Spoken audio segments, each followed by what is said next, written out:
Sorry. কে রে শালা কাজের টাইমে চলে আসে?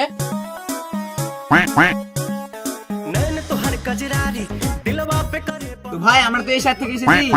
তোরা হেসে তো আমি কি বাল ছিড়বো রে? তো শুনো, আমরা প্রথমত যে 1947 সালের যে জিনিসগুলো আমি বলবো সেই জিনিসগুলো আমার আছে। আরে শালা যাইরা কি কি লাগবে সেটা তো গেবু। তো 1947 আপনার দাদর দাদর দাদর দাদর যে পূর্বপুরুষ ছিল তার Aadhaar card, PAN card, voter card, জন্ম সার্টিফিকেট আর খাদ্য সুরক্ষা কার্ড আপনার কি আছে? যে কথা বলছিস আমার দাদর দাদর পূর্বপুরুষও দেখেনি। তুই কি বলতে চাইছিস সঠিক করে বল। তো দাদর ছাড়, তোর পূর্বপুরুষ ছাড়, তোর এইসব জিনিসগুলো কি আছে? সবই তো আছে। সাথে এইসব জিনিস তো থাকলেও হবে না।